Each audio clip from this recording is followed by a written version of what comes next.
Dana's father's parents are from Yugoslavia and came to Northern California, and her mom's grandparents were English and French and migrated to the West Coast from the East Coast. All four of Dana's grandparents lived long lives. Her parents eloped when they were young and moved to Southern California. Dana grew up in the 50s. She had a great childhood. Both of her parents were in the home, and she has 2 older brothers and 1 younger brother. The first 10 years of her life, her family lived in Pacific Palisades. It felt like being in the country next to the beach. Then her family moved up to Bel Air and lived in a beautiful ranch-styled home. She loved growing up with brothers. They could tease her, make her laugh, make her cry, annoy her, and be the coolest brothers in the world all at the same time. She always had crushes on her brother's friends. One of her brother's friends even taught her how to drive a stick shift when she was 14. Dana took the school bus, did homework, and did the sneaky things that all teenagers did back then. She had fun in the neighborhood with a group of friends. They all rode their bikes around until they got cars. She had a wonderful boyfriend named Chuck, and they went steady for years. He was the quarterback of the Webb High School football team.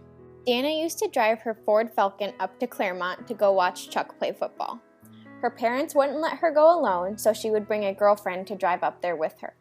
While Dana and Chuck would go smooch, Dana's friend would go have coffee in a coffee shop somewhere.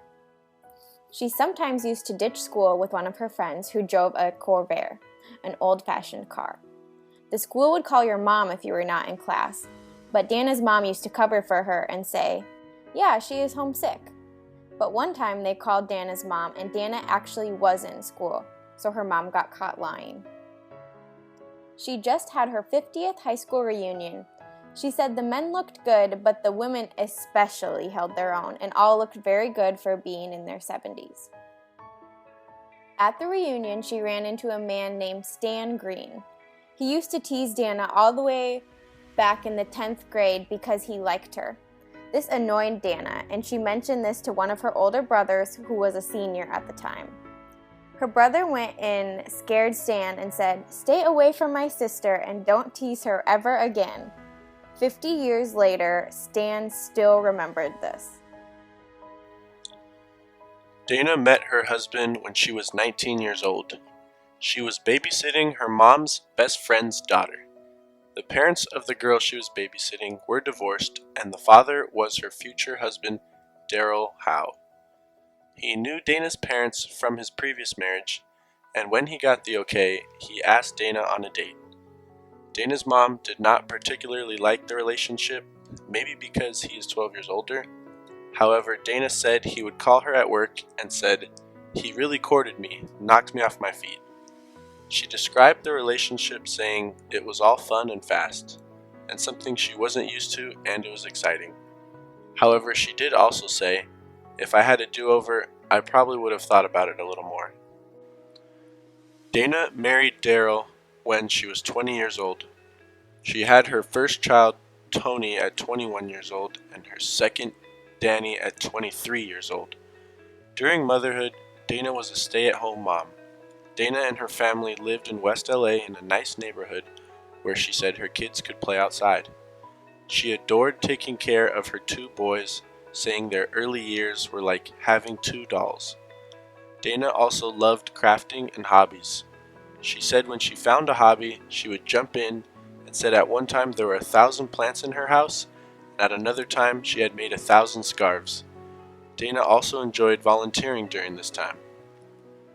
We asked Dana if she would change anything looking back on her early adulthood years, and she told us she wishes she would have prepared better. She said she wishes she would have had some more education or a teaching credential. She told us, "Gear yourself for anything that could come up later in life." She also said, "Bad things can happen, so be prepared for anything. Security is the best thing." We also asked what time period was her favorite, and she said her favorite time was raising her children. She said she loved the devotion they have for you, teaching, and the feeling of nurturing. During Dana's early adulthood years, we can compare her to the 5 distinct characteristics of emerging adulthood. The first is identity exploration.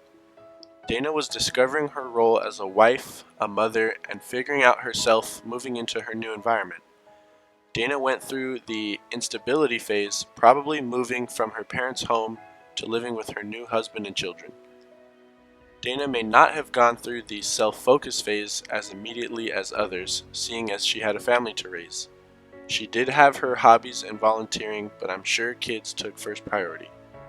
Dana also may not have gone through the feeling in between phase.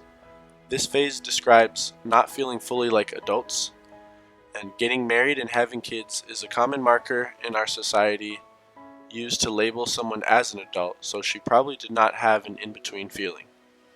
The last characteristic, age of possibilities, describes the high hopes and great expectations from being young and opportunities all around. Dana described her 20s as having the world by the tail.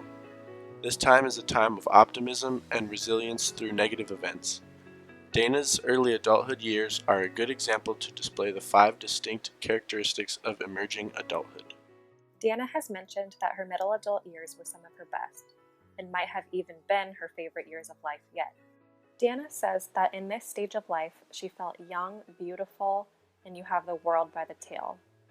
She and her family lived in West Los Angeles, where they would frequently go to parties, have an active social life, and just have fun. She would cook dinner for her family, take care of the kids, meet neighbors, and just be busy throughout the day in her daily routine. She mentioned that in this stage of life, most people would say that there is a slight insecurity about being perfect, but she feels she did the best she could given her circumstances and the beautiful life her husband helped provide for her and her family. Dana's mother-in-law told Dana at an early age that her favorite decade would be her 30s, and she was right. Dana loved her 30s because in a way, you can kind of get a handle on things. You know how marriage works, how being a mom is, and in the midst of it all, you look good and you feel your best physically in that decade. Dana met some of her lifelong friends in her children's school years, and she still sees them to this day. In terms of close relationships in middle adulthood, Sandrock notes that there are 2 types of love. The 2 types are known as affectionate and companionate love. Affectionate companionate love increases in middle adulthood, and Dana is a great example of how this love is applied in the real world. Even in middle adulthood, she and her husband possessed a secure, loyal, and mutual emotional interest in each other, and Dana mentions that their bond has only grown through the years. Today, Dana's typical day consists of working 5 days a week, full-time at Pandora in the Thousand Oaks Mall. She also cares for her husband by taking him to the doctor and helping him through daily activities since he is currently facing some health issues.